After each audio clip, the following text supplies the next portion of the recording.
Bismillahirrahmanirrahim. Assalamualaikum warahmatullahi wabarakatuh. Baik, sahabat podcast Suaranjani, kembali kita jumpa pada kesempatan ini. Dan di studio podcast Suaranjani telah hadir narasumber kita yang tidak asing lagi. Ada bersama kami Pak Dr. Muhammad Saleh, pengamat politik di Nusa Tenggara Barat. Assalamualaikum warahmatullahi wabarakatuh, Pak. Waalaikumsalam warahmatullahi wabarakatuh. Pada kesempatan ini kita akan berdiskusi sama Pak Saleh terkait dengan kondisi akhir-akhir ini, Pak Saleh, yang beberapa minggu terakhir di awal tahun ya, agak ya panas sedikit ini di Lombok Timur khususnya, sering terjadi aksi-aksi atau demonstrasi yang dilakukan oleh kalangan mahasiswa maupun masyarakat yang peduli tentang daerah. Ada beberapa yang isu yang dibangun atau diangkat oleh teman-teman aktivis ini baik dan mahasiswa. Salah satunya adalah terkait dengan pengelolaan pariwisata. Yang kedua ada juga terkait dengan beberapa kasus di Lombok Timur yang juga diangkat oleh teman-teman mahasiswa ini. Nah, yang kita ingin fokuskan di sini adalah bagaimana sekarang ini yang marak ini sampai berjilid-jilid aksinya beberapa waktu lalu adalah terkait dengan pengelolaan objek wisata di Lombok Timur. Nah, pertama mungkin dulu kita minta ke Pak Saleh ini melihat aksi-aksi ini seperti apa sih dalam negara demokrasi ini. Ya. Baik, terima kasih. Assalamualaikum warahmatullahi wabarakatuh. Assalamualaikum. Selamat malam, pemirsa Suaranjani yang saya hormati.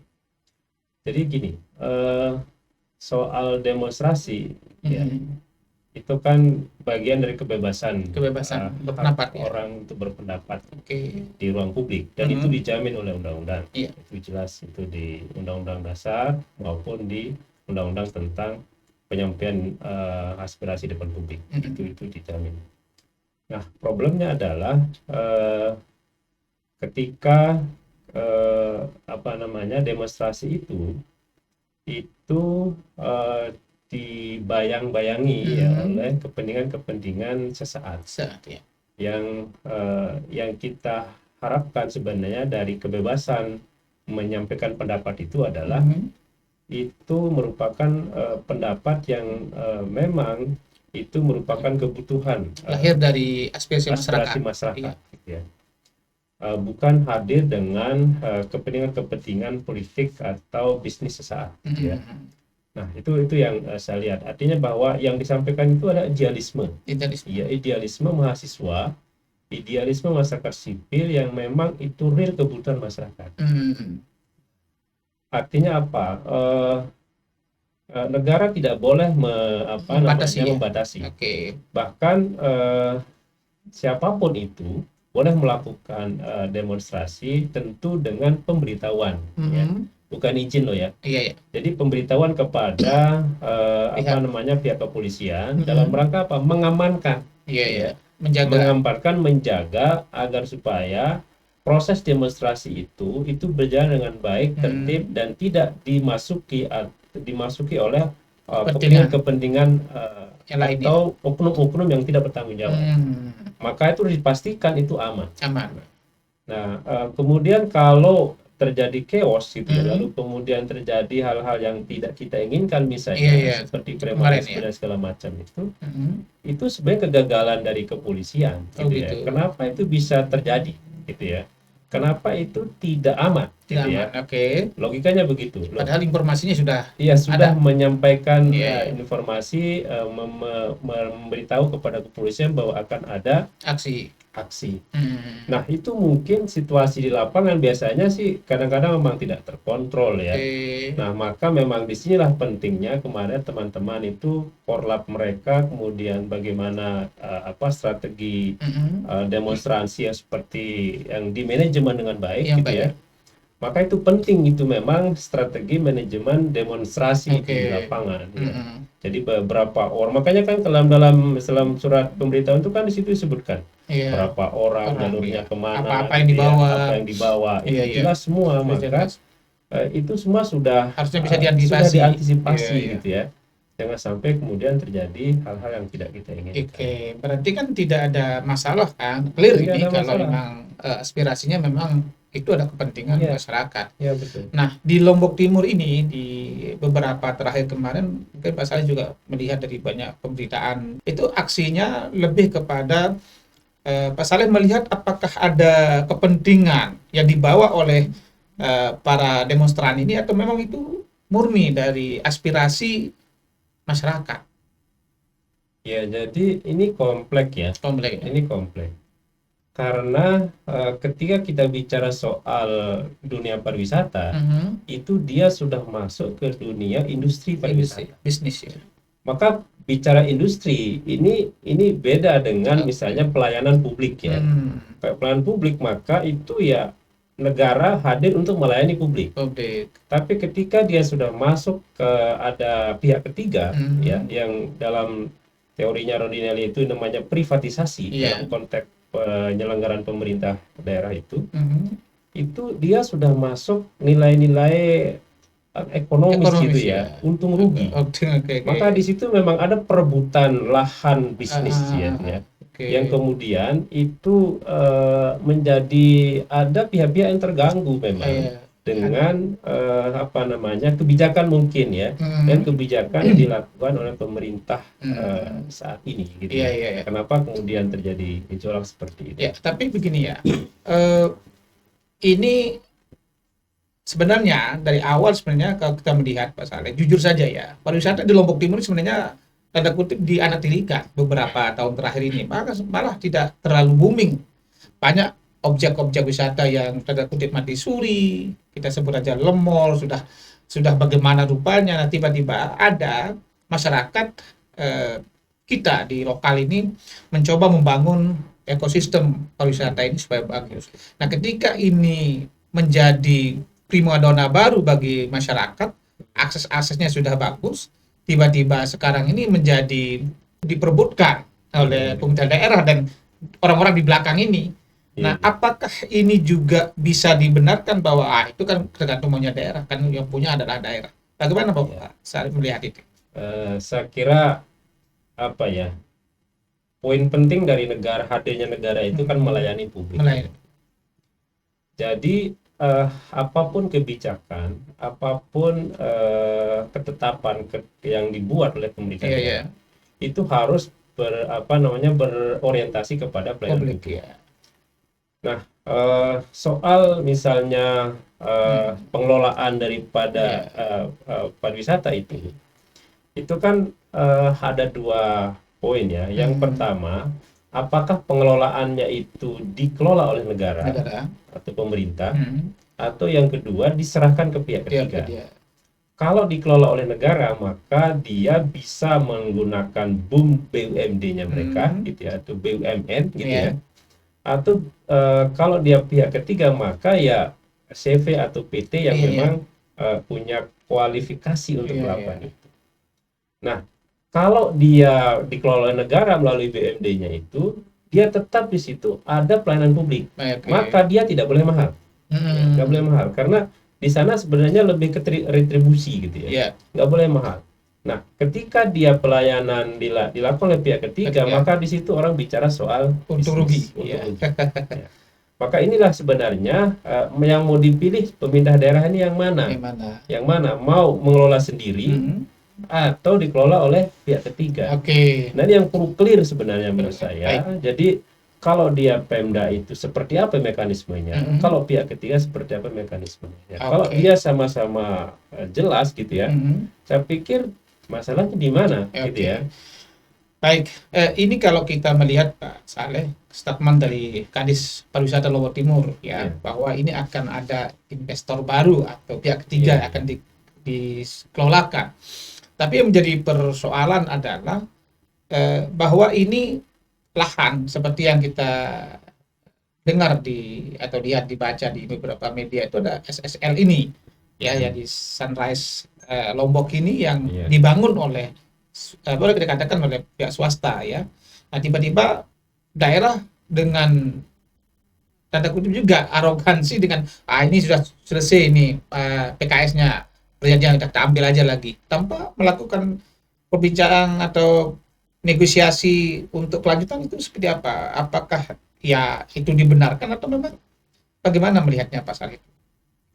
Jadi begini ya, karena ini kan pihak ketiga misalnya, pihak ketiga, maka memang itu semua berjalan berdasarkan PKS ya, MOU dan diturunkan dalam bentuk perjanjian kerjasama di PKS.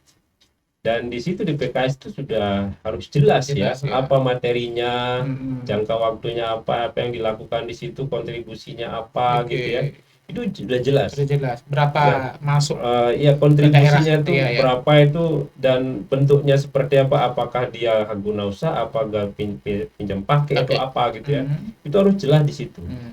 Maka ketika kemudian dalam perjalanannya terjadi misalnya ada yawan prestasi gitu ya, itu maka itu bisa digugat. Ya, bisa mana digugat itu yang pertama kalau di ketentuan MOU itu mesti ada di situ ada musyawarah mufakat.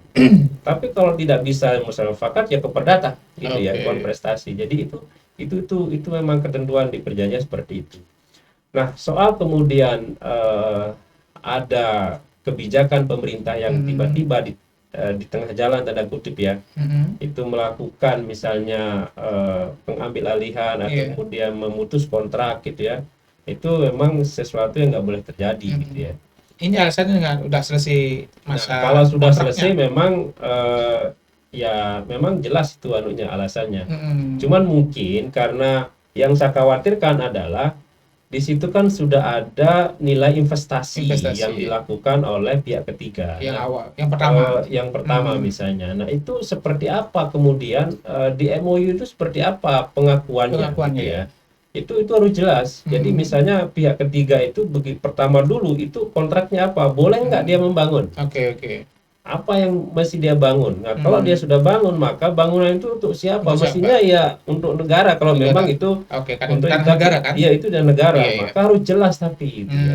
Harus jelas ketika ada bangunan ya maka bangunan itu memang digunakan untuk proses itu tadi, tetapi ketika dia selesai ya itu kembali ke yang negara gitu. Berarti artinya dalam seharusnya di PKS pertama mungkin yang miliknya si SSL ini harus jelas ya. Harus jelas ya.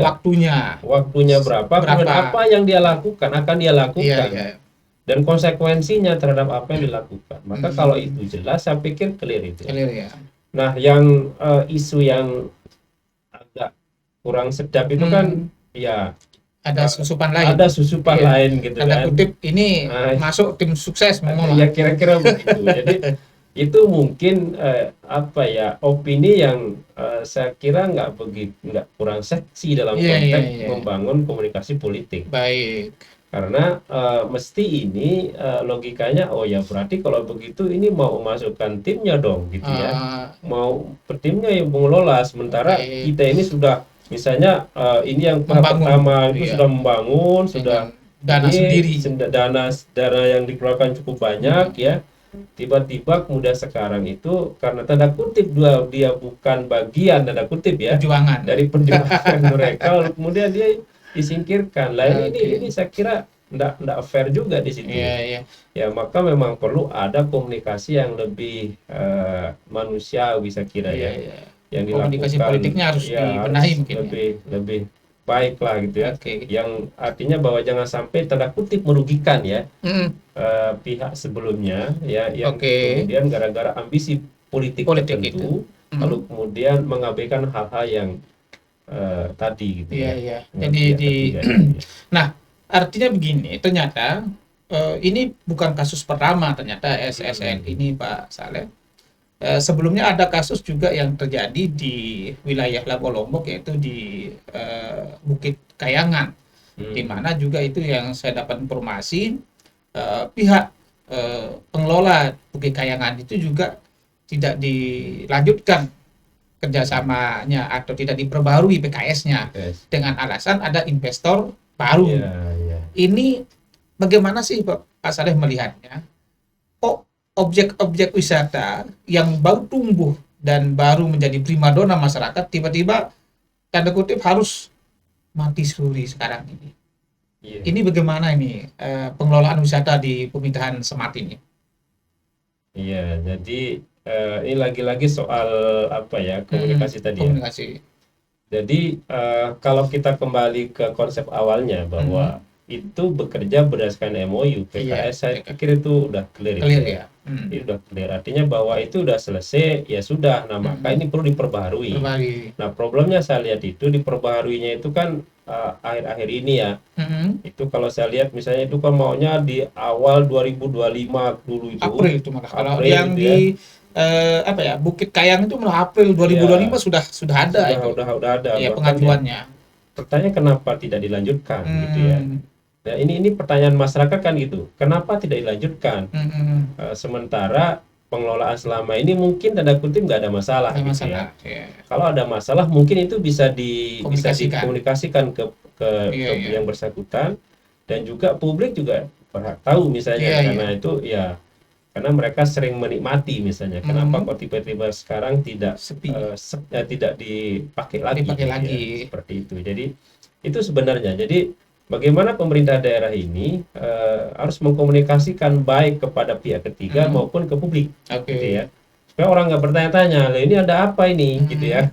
Kemarin bagus, sekarang nggak bagus, gitu ya. Kemarin ramai, sekarang sepi. Gitu ya. Nah, ini kan berarti juga ini bisa dikatakan mematikan ekosistem pariwisata dong kalau begini terus muncul diambil. Ya, inilah dengan alasan ya ini punya Pemda ini gitu loh. Ya, itu problemnya tadi. Jadi karena mindset awal yang dibangun itu bukan profesionalisme dalam pengelolaan. Yang dikedepankan itu adalah siapa dan like and dislike. Like dislike ini maka itu problemnya itu sebenarnya. Jadi kalau profesional, kalau emang dia menganggap bahwa itu ya udah bagus, kenapa mesti harus diganti gitu misalnya. Oke, kalau misalnya nggak bagus, dia posisi mana dia nggak bagus kan bisa dievaluasi. Betul. Ya dievaluasi. Oh ya, ini perlu perbaikan, ini perlu masukan segala macam. Tapi kalau sudah yang di awal, di mindset awalnya itu like and dislike, ya selesai urusannya itu ya. Itu teman kita, itu bukan teman kita. itu problemnya itu. Jadi saya pikir memang itu tidak dilakukan berdasarkan analisa ilmiah, gitu ya. Kemungkinan besar itu begitu ya. Saya pastikan begitu. Karena cepat sekali. Karena tidak ada itu, gitu ya. Kajiannya itu tidak ada dilakukan. Coba dikaji, gitu ya. Apa masalahnya? Bagaimana solusinya, gitu ya. Sehingga kalau itu yang dilakukan, saya pikir orang bisa berargumentasi, gitu ya. Oh iya ya, memang mungkin kemarin kurang baik, gitu ya. Mungkin maunya lebih baik, kira-kira begitu. Ya seperti itu. Kalau saya dengar atau baca statementnya Bupati Lombok Timur Haji Heruwarisin waktu masalah SSL, kok langsung dirinya mengklaim bahwa ini berarti kan SKPD yang bersangkutan tidak kerja jadinya itu. Ini agak gini. Jadi kemarin kan saya pernah dengar juga itu statementnya kepala dinas kalau nggak salah ya. Karena itu punya pemerintah, kapan-kapan bisa diambil. Nah, saya pikir ini memang agak keliru gitu ya. Seharusnya setahu saya di MOU itu enggak mungkin seperti itu. Itu kan seperti itu ada namanya pasal karet di situ ya. Kapan-kapan mau diambil. Jadi kan sementara kan ada waktu. Nah, ini yang mungkin perlu diperbaiki itu anunya itu bahasanya itu. Apakah benar di MOU-nya bilang begitu gitu ya? Kapan-kapan bisa diambil maunya pemerintah. Nah, ini saya kira apakah benar? Karena kita nggak pernah baca itu MOU itu ya. Tapi setahu saya MOU itu tidak ada sebut kayak gitu ya. Karena di situ masih ada jangka waktu pengelolaannya. Gitu. Jadi orang nggak mau lepas barang tanpa ada income juga. Lah iya, ini kan lagi-lagi deh soal pendapatan ini kan. Ini kan soal pendapatan, bisa juga tadi kan misalnya saya lihat di SL itu ada membicarakan soal 24 karyawannya mau diapakan gitu kan. Dan itu juga memang dikelola oleh komunitas masyarakat desa di sekitar situ gitu ya, mau diapakan gitu. Nah, ini situasi semacam ini saya kira memang perlu dikomunikasikan baik dengan pemerintah daerah ini. Jangan kemudian ambil alih aja. Sudah dikelola dengan baik, dibangun gitu ya. dengan kemudian benar. Dia tidak pernah bermasalah, misalnya contoh bermasalah ya, misalnya dia tidak pernah menyewa gitu ya, sewanya tidak pernah dibayarkan, dimanfaatkan untuk hal-hal yang negatif misalnya. Loh, itu ada apa di situ? Nggak ada masalah. Kenapa kemudian ya itu jadi pertanyaan publik gitu lah sebenarnya. Jadi kalau dia profesional, sekali lagi, kalau itu dikaji secara ilmiah, kenapa ini kita maunya kan gini sebenarnya dulu. Tadi saya diskusi sama Bupati sebelumnya, Pak Ali BD. Jadi ini kan SL ini kan sebenarnya dulu kan zamannya Pak Ali BD ini. Cuma masalahnya dia karena akhir-akhir jabatannya lalu kemudian tidak dilanjutkan. Karena ini kan sebenarnya ini Labuan Haji itu mau dibuat menjadi mini Ancol ya, seperti di Jakarta itu. Dan di situ ada konsepnya, di situ ada hotelnya, ada pemandiannya, jadi ada tempat rekreasinya gitu ya. Sebenarnya itu gitu ya. Tapi karena sudah berakhir ya jadi tidak dilanjutkan ya, seperti itu. Jadi ya agak menarik juga sebenarnya ketika dia tidak diurus lalu kemudian ada yang mau ngurus. Nah, gitu kan? Ini hal yang positif seharusnya ya. Positif. Maka mestinya memang perlu dimasuki secara naluri kekuasaan, pelayanan masyarakat, pelayanan publik itu untuk melihat ke dalam ini ya. Jangan melihat wah ini orangnya akhirnya keliru. Jadi mestinya dia ke dalam, ini kan tetap saja rakyat Lombok Timur ada potensi bagus, bagus untuk ditindaklanjuti. Dan dia juga yang mulai itu adalah rakyat Lombok Timur. Nah ini yang saya kira mungkin memang perlu diperbaiki tadi itu ya. Pola-pola komunikasinya, pola-pola komunikasi, pola-pola penyelesaian sengketa konflik ya di tingkat masyarakat yang tidak mengedepankan tanda kutip kekuasaan. Tapi yang didepankan adalah humanity, humanity-nya, pelayanan publiknya, ya sehingga orang merasa terayomi. Jadi ini kan penguasa ini kan fungsinya mengayomi, melayani juga ya. Iya melayani. Ya.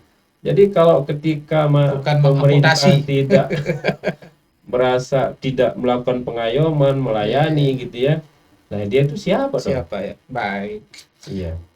Jadi cukup menarik ini Pak Saleh kalau kita bicara tentang komunikasi politik kondisi sekarang ini, karena kalau saya tidak salah kasus ini terjadi di 2025 kemarin itu kurang lebih ada 3 objek wisata yang cukup menjadi perhatian publik.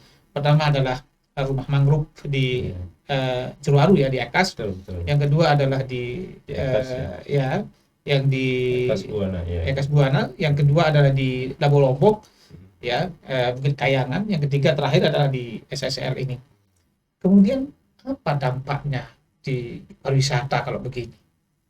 Ya, kita udah rasakan betul di Ekas itu ya. Jadi bagaimana bagaimana penyelesaian yang dilakukan oleh Pak Bupati bersama jajarannya ya. Karena sejak awal sudah saya bilang itu pemerintah kabupaten itu tidak punya kewenangan soal laut ya. Apalagi soal pantai itu sebenarnya nggak ada kewenangan Bupati itu. Jadi memang itu adalah ranah provinsi ke pusat ya. Provinsi yang punya ranah itu. Maka dengan demikian ketika ada usaha seperti mengusir gitu ya, itu sebenarnya sangat keliru menurut saya, karena tidak ada kewenangan sama sekali di situ. Memang saya lihat apa yang dilakukan oleh niatnya Bupati itu supaya orang-orang di sekitar sana itu bisa bekerja dengan nyaman gitu ya. Tapi dia lupa bahwa namanya laut itu bukan punya Lombok Timur gitu ya. Jadi itu punya NTB. Saking semangatnya mungkin semangatnya karena baru-baru gitu kan, semangat luar biasa, membara gitu ya. Dan ya saya bilang memang akhirnya kita usulkan supaya ini harus ada regulasi yang memang dikeluarkan oleh gubernur gitu ya, gubernur. Sehingga komunikasi politik di tingkat bawah tidak liar begitu gitu ya, harus dinormatifkan. Nah begitu juga misalnya seperti yang ada di Labuan di mangrove juga di mangrove yang saya kira itu juga informasi sekarang udah agak berkurang, pedagang-pedagang itu katanya udah agak Ya, mangrove ini kan sebenarnya sebelumnya dikelola oleh teman-teman swasta ya, pemuda yang ada di situ. Ya, sebenarnya kan itu semangatnya kan pemuda ini kan dia berkarya, pemberdayaan. Jadi ketika sebenarnya itu ketika penguasa datang, mestinya itu memperkuat, gitu ya, bukan memperlemah. Jadi kekuasaan itu hadir itu memperkuat mestinya. Sehingga orang-orang atau masyarakat yang mengelola lebih dulu misalnya itu harus diakomodir, ya, diakomodir untuk kesinambungan. Karena bagaimanapun juga yang namanya orang merintis gitu ya, banyak juga waktu, banyak biaya. Ya intinya itu namanya orang merintis itu berat. Nah tiba-tiba begitu bagus negara hadir dengan kekuasaannya, lalu kemudian dengan dengan begitu gagah mengatakan lah ini punya negara. Nah, ini keliru di situ. Artinya dia lupa bahwa di situ ada nilai-nilai, ya, ada local wisdom yang ada di sana yang sudah mengakar di situ, dan itu dia lupa, gitu ya. Objek wisata muncul karena nilai lokal itu. Karena kalau tidak ada keinginan untuk memajukan dari masyarakat lokal, di mana pemerintah sebelumnya siapa mau juga. Iya. Pemerintah ada enggak ke sana sebenarnya. Itu sebenarnya itu yang disayangkan oleh publik sebenarnya. Termasuk yang terakhir yang di SSL itu ya, seperti itu disayangkan sebenarnya. Kenapa kok sudah bagus kok? Makanya pengelolaan sudah bagus gitu ya, kok tiba-tiba harus diganti, harus kalaupun mau diperluas kan ada masih banyak lahan itu kosong. Iya.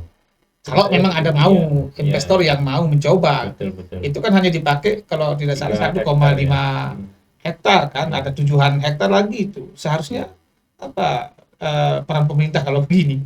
Iya, jadi dalam rangka memperkuat yang sudah lama, gitu kan? Iya. Jadi dengan mengizinkan yang baru itu untuk memperluas akses, gitu ya. Saya kira pendapatan untuk daerah akan semakin baik, gitu ya. Kalau ini kan tidak, jadi ya maunya itu yang baru, gitu ya, dengan penawaran pendapatan yang lebih banyak. Dijanjikan tapi belum sampai sekarang kan. Artinya sekarang Pak Saleh melihat, berarti kan ekosistem pariwisata kita ini agak tersendat dong dengan kondisi sekarang ini. Pastinya dong ya. Jadi investor mungkin agak ragu-ragu nih, saya mau nanam ini, bisa diambil lagi nih. Iya. Kira-kira begitu ya. Gini, logikanya ya mungkin ya, saran saja ke pemerintah ini, coba kurangi itu kekuasaan itu ya. Jadi untuk ambisi kekuasaan itu dikurangi lah. Jadi bagaimana kemudian harapannya adalah dengan investasi yang masuk itu, maka ini akan ada keberlanjutan. Ekosistem pariwisata di Lombok Timur. Dan juga ini akan lebih meningkatkan pendapatan dan kualitas pelayanan pariwisata di Lombok Timur. Jadi sederhananya adalah orang mau hadir di sini itu karena satu nyaman. Namanya orang berwisata itu kan kenyamanan. Nyaman, aman gitu kan. Dan pengelolaannya bagus, memuaskan. Nah ini kan kepuasan batin. Iya. Jadi kalau sana kemudian kita lihat orang berkonflik, orang berkelahi, ya ngapain kita ke sana? Iya. Jadi nama itulah pariwisata ini soal batin ini ya. Karena orang mau berwisata ingin menenangkan diri. Jadi bersama. Jangan sampai di wisata kita orang kejaguran. Nah ini Berarti harus dirubah pola sekarang. Iya, saya kira begitu karena diperkuat yang ada. Ya, jangan diperlemah lagi, jangan dibuatkan konflik internal lagi. Nah, itu jangan sampai pemerintah datang membawa konflik. Mestinya dia datang meredam konflik, gitu kan. Jangan sampai kemudian dia datang menambah konflik. Nah, ini yang saya pikir perlu diperhatikan. Oke.